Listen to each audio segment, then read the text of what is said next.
리차드 백스터라는 아주 유명한 청교도 목사가 있습니다. 이 사람이 복음에 대해서 한마디로 이렇게 말을 했습니다. 복음이란 죽어가는 자가 죽어가는 자에게 전하는 생명의 말씀이다. 저는 이 말씀이 복음을 너무 잘 표현했다, 이렇게 생각을 합니다. 우리 모두는 죽어가고 있습니다. 사형 선고를 받은 사형수와 같이 우리는 매일 조금씩 죽어가고 있습니다. 어떤 사람을 오랜만에 만나는데 이제 저를 보고 이제 살짝 놀래면서 목사님 많이 늙으셨네요. 아마 우리 동혁 형제가 저 보면은 목사님 많이 늙으셨네요 할 거예요.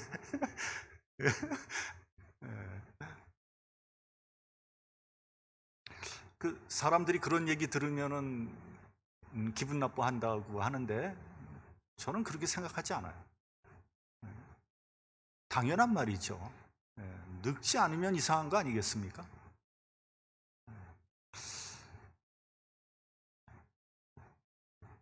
그런데 나만 늙은 것은 아니고요.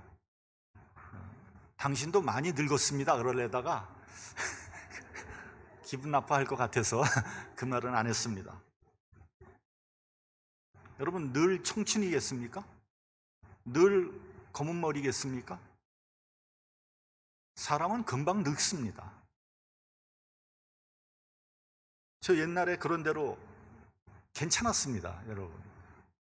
동혁 형제 그랬죠? 괜찮았죠. 그러고 보니까 우리 동혁 형제하고 벵글라데시도 같이 갔었네.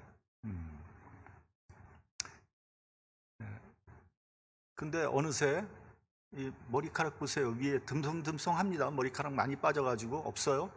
주름살도 뭐 많이 들었어요.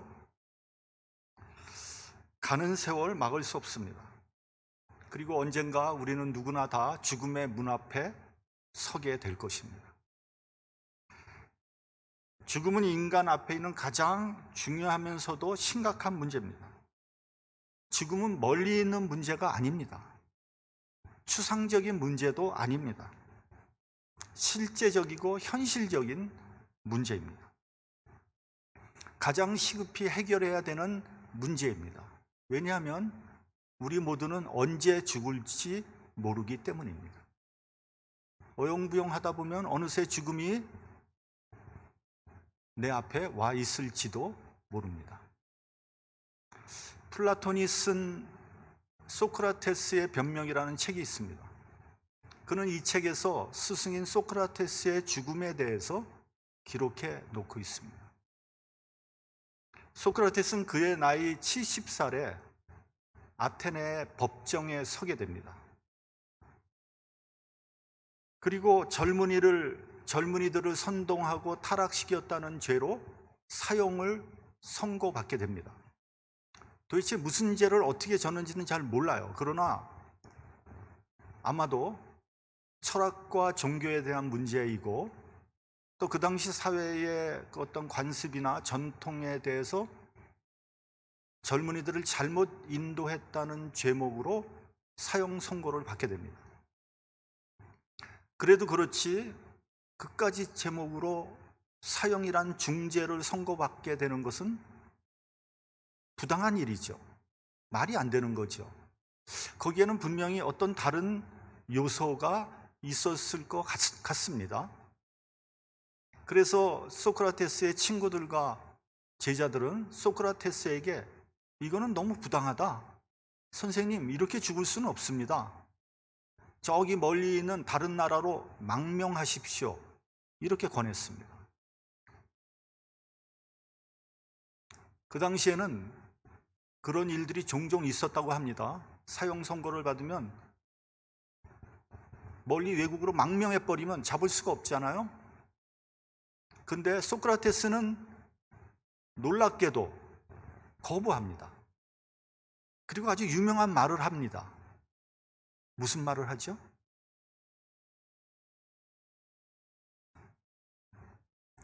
무슨 말? 제가 지명할까요?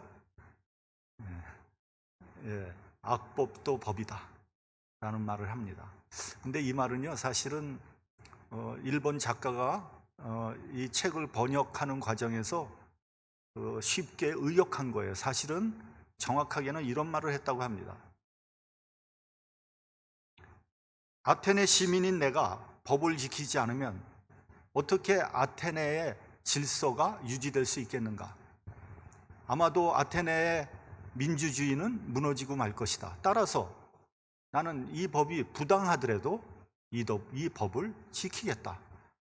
그러고 놀랍게도 독배를 마시는 거예요.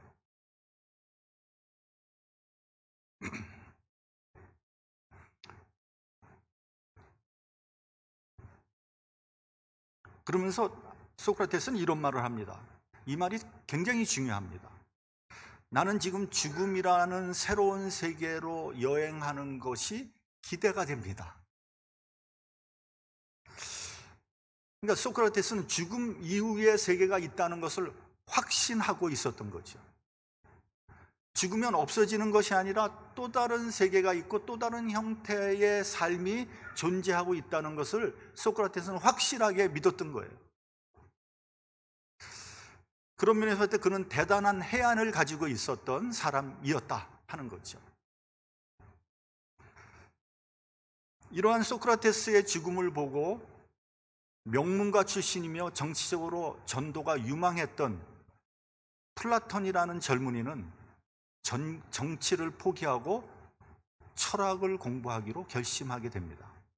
그는 철학을 통해서 인간을 구원하기를 원했던 거죠.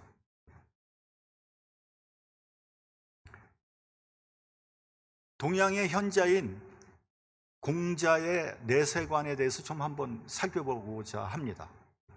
공자의 제자 중에 하나인 게로가 공자에게 물어봅니다.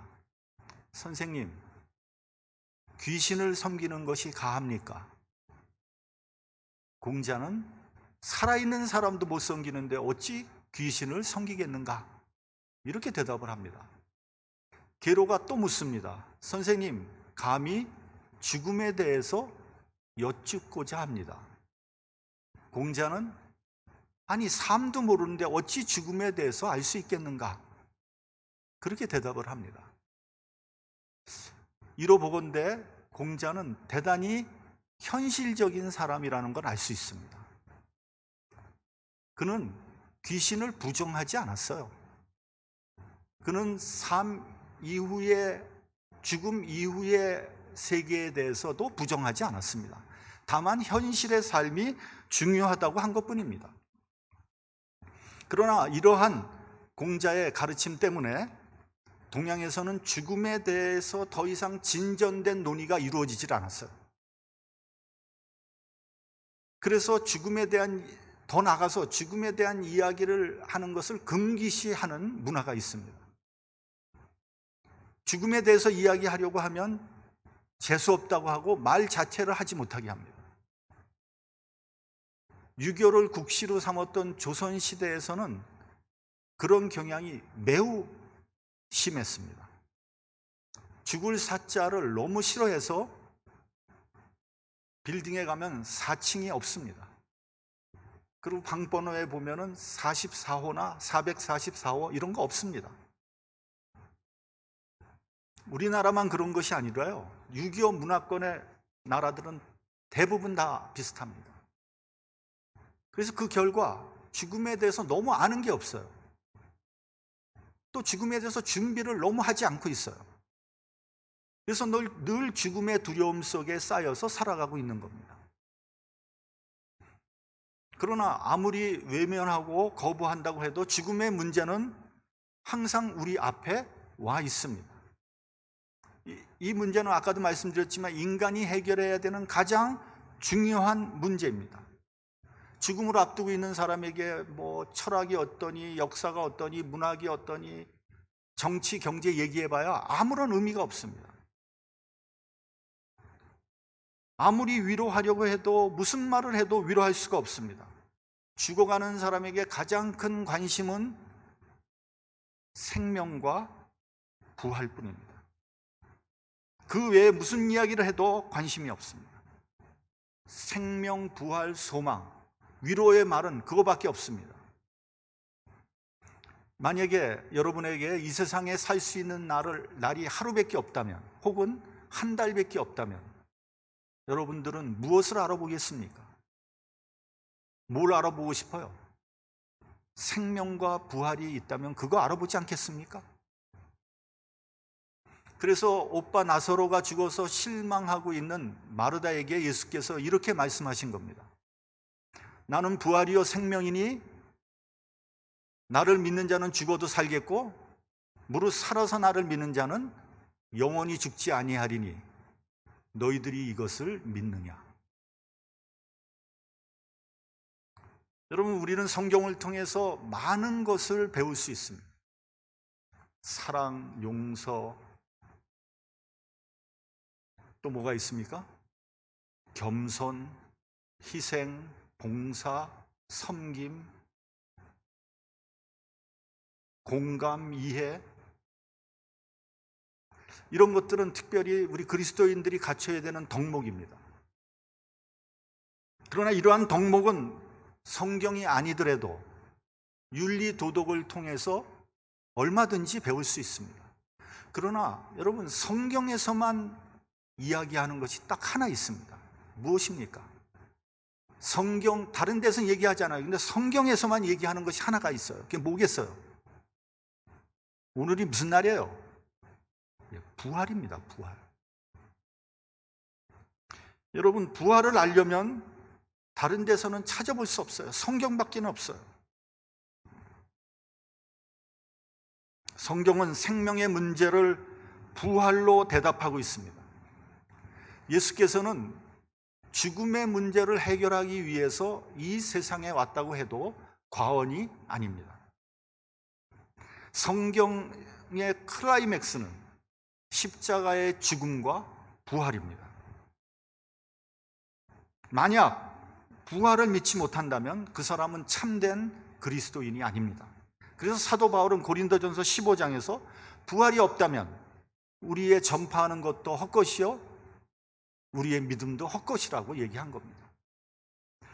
성경은 우리에게 부활에 대해서 말씀하고 있습니다. 그런데 여러분, 우리가 부활에 대해서 잘못 알고 있는 것들이 몇 가지 있어요. 제가 먼저 그것을 살펴보려고 합니다. 첫째, 부활을 철학적으로 이해하려고 하는 사람들이 있습니다. 영혼 불멸설과 같은 거예요. 다시 말하면 부활을 정신적이고 관념적인 것으로 받아들이는데 실제적인 부활은 부정합니다. 예를 들면 이런 겁니다. 북한에서는 김일성이가 온 인민의 가슴에 영원히 살아있다, 이렇게 선전을 합니다. 그러니까 김일성이가 지금 살아있는 게 아니고요, 그 사람들의 마음속에 살아있다는 거예요. 근데 성경에서 얘기하는 부활은 그런 부활이 아닙니다. 분명하고도 실제적인 부활입니다. 예수님은 도마에게 내 손을 보고 내 손을 들어 내 옆구리에 집어넣어 봐라 할 정도로 분명하게 부활에 대해서 말씀하고 있습니다.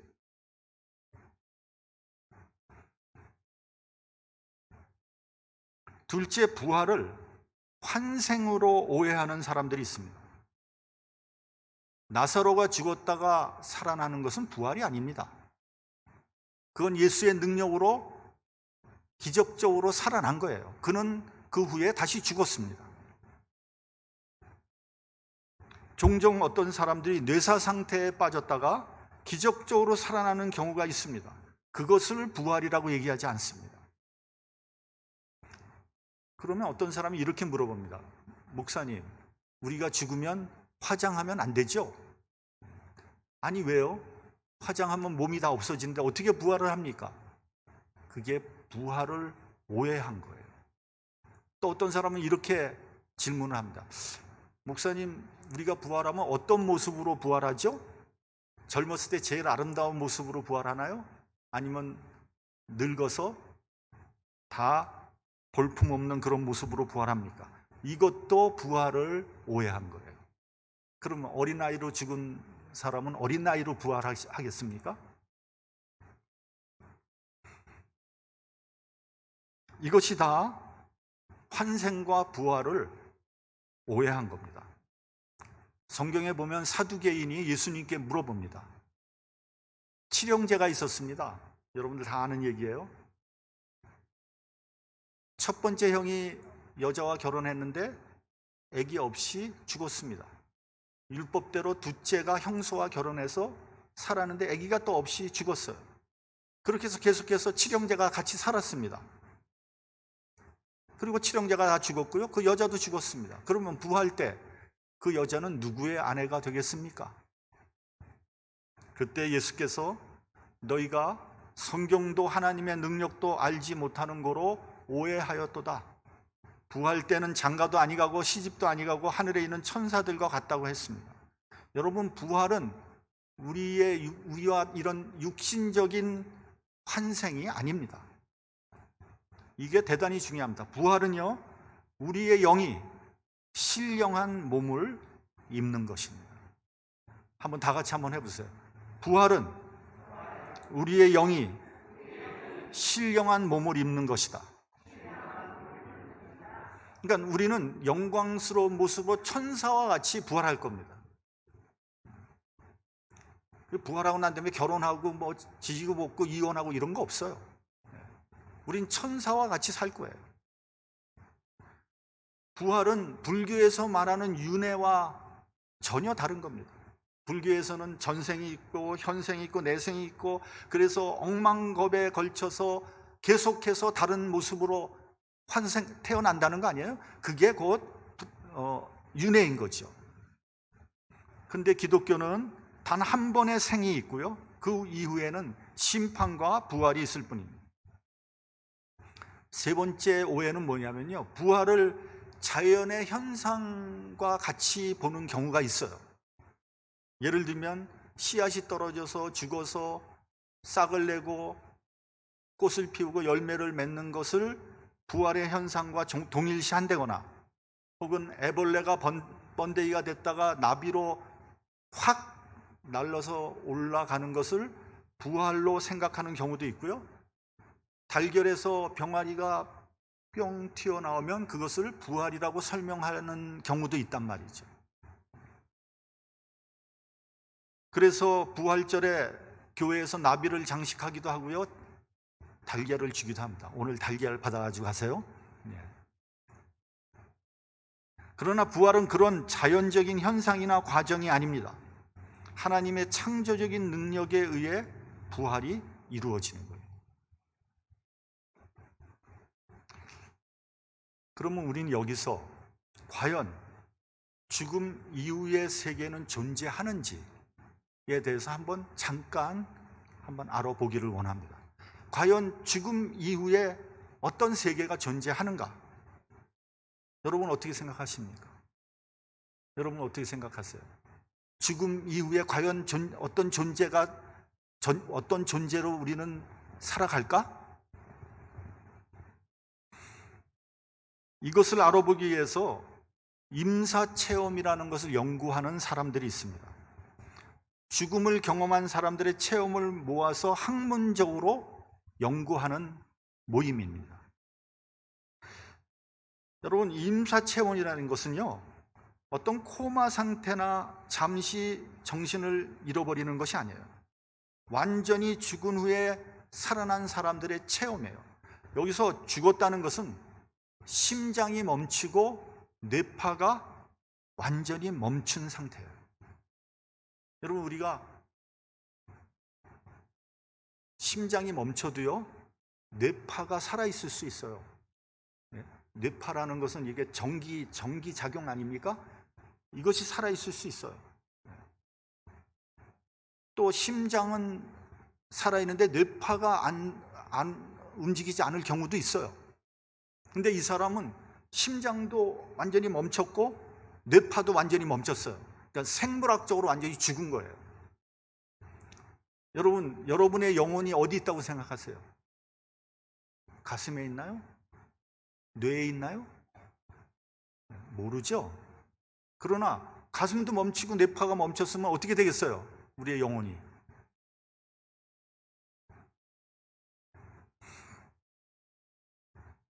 근데요, 중요한 것은 이렇게 임사체험을 한 사람들 중에 많은 부분이 완전히 죽은 다음에도 자기의 자의식이 있다는 것을 얘기한 사람들이 많은 거예요. 그러니까 완전히 죽었는데 생각도 내가 살아있는 거야. 그거를 이 사람들이 깨어나서 얘기를 한단 말이에요.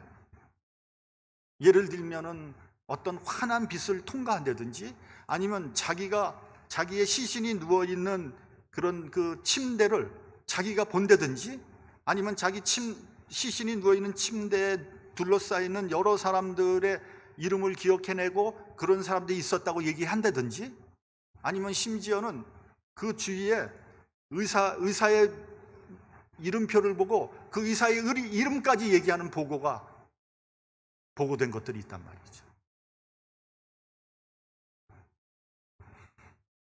이 말은 죽음 후에도 여전히 나라는 존재가 존재한다는 것을 증명하는 거예요. 여러분, 죽는다고 만사가 다 끝나는 것이 아닙니다. 죽으면 없어지는 것이 아니에요. 아니 뭐 나쁜 짓 한 마음, 김일성, 스탈린 같은 사람들이 그냥 그렇게 나쁜 짓 하고 죽으면 다 끝날 것 같아요? 절대 끝나지 않아요. 지옥은 그래서 존재하는 거예요.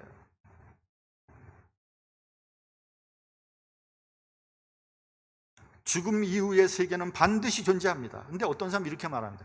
죽음 이후에 뭐가 있으려고? 그런 거 없어. 그거 다 그냥 만들어서 하는 말이야. 그렇게 말하는 사람이야말로 자기의 생각이지 그것을 뒷받침할 만한 아무런 근거가 없는 거예요. 내가 모른다고 없다고 얘기하는 것처럼 어리석은 사람은 없는 겁니다. 성경에선 죽음을 잔다 혹은 안식한다 라고 함으로써 죽음 이후에도 여전히 어떤 것이 존재하고 있다는 것을 말씀하고 있습니다. 어디에서 편안히 쉬고 있다는 것입니다. 누가복음을 보면 예수님께서 십자가에 달리실 때 그 양옆에 강도가 달렸잖아요. 그 중에 하나가 예수님께 이렇게 말합니다. 예수여, 당신의 나라에 임하시면 나를 생각하소서. 예수께서는 내가 진실로 내게 이르노니 오늘 네가 나와 함께 낙원에 있으리라 말씀하셨어요. 또 출애굽기 3장에 보면 하나님께서 모세를 친히 만나서 이렇게 말씀하십니다. 나는 내 조상의 하나님이니 아브라함의 하나님, 이삭의 하나님, 야곱의 하나님이니라.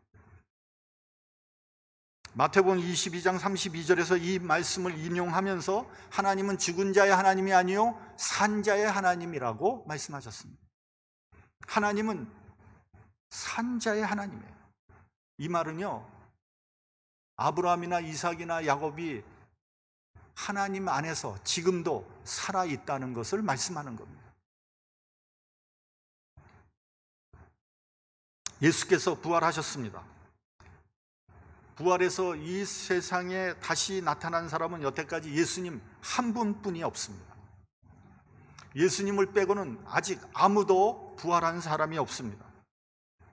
환생한 사람들은 여러 명 있죠. 죽었다가 살아난 사람들이요.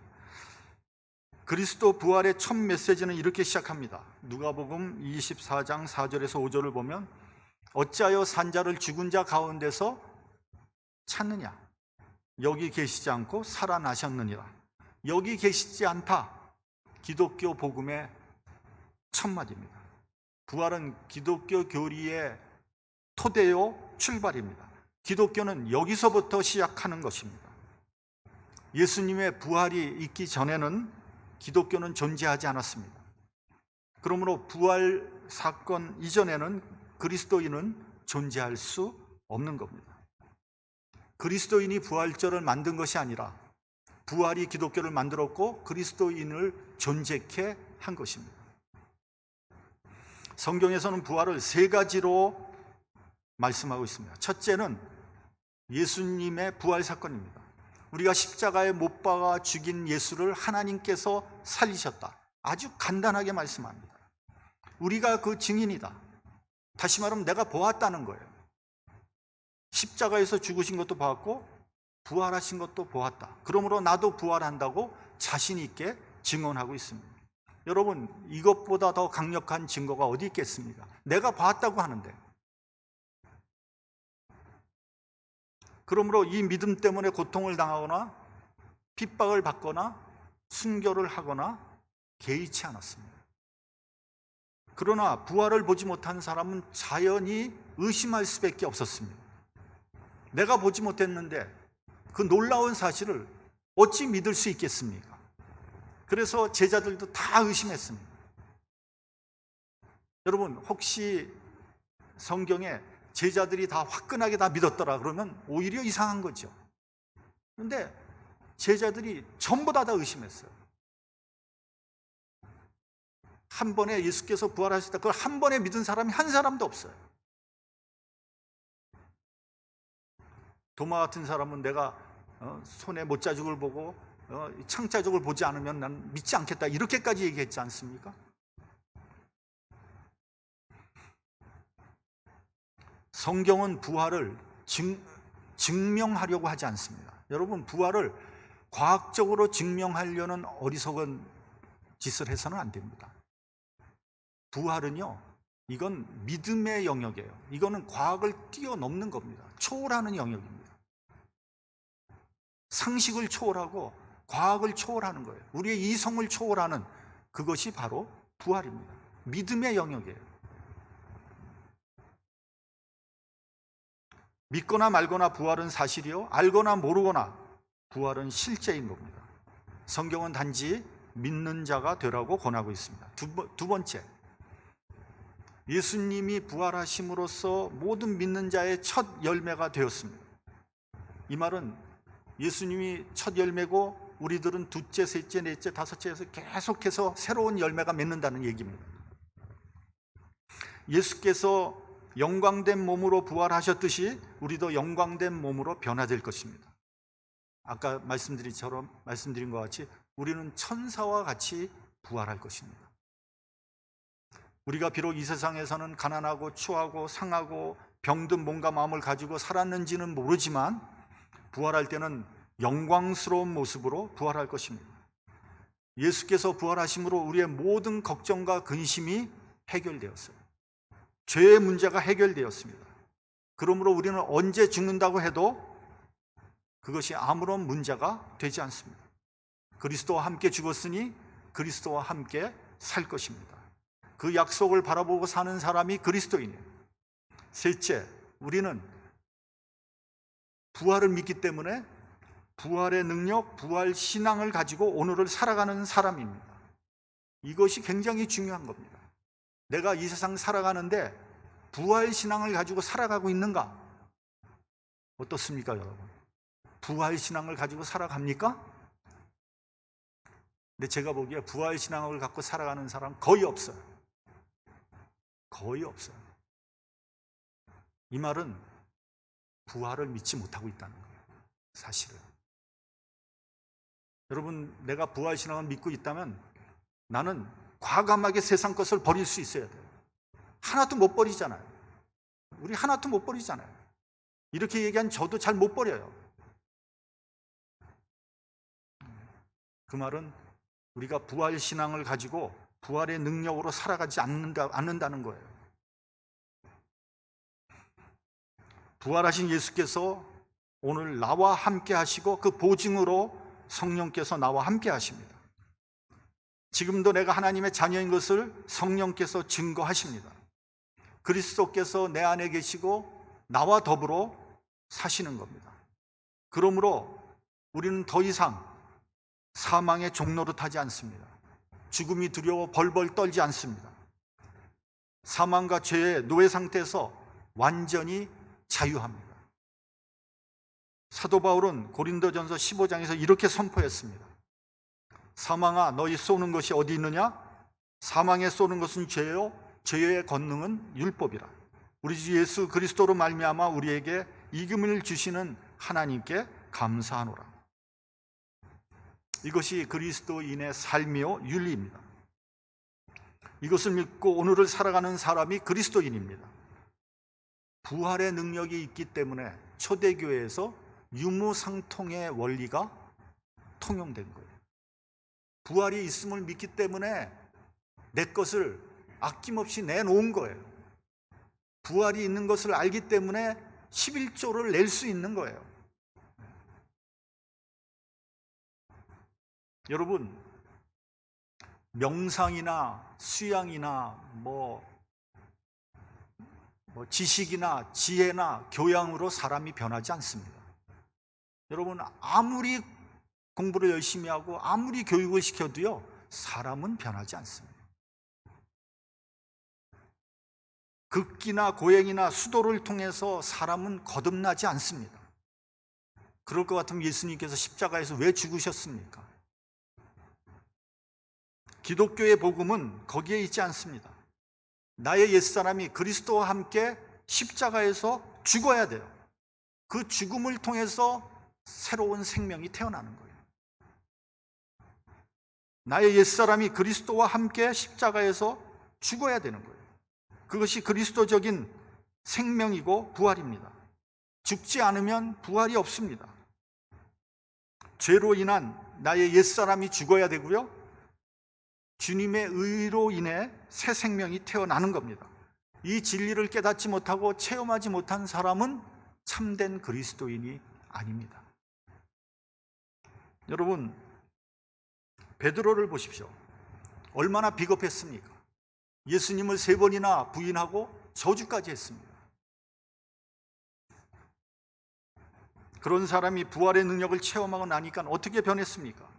자기를 잡아 죽이려고 호시탐탐 노리는 사내들인 공의회원 앞에서 주님의 부활을 담대하게 선포했어요.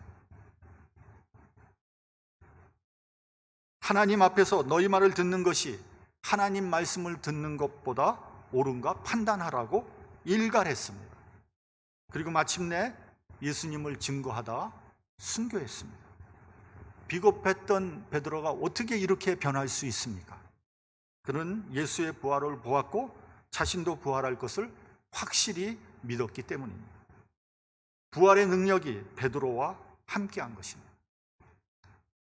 처음에 말씀드렸던 리차드 백스터 목사님의 말을 다시 한번 기억하시길 바랍니다. 복음은 죽어가는 자가 죽어가는 자에게 전하는 생명의 말씀이다. 기도하겠습니다.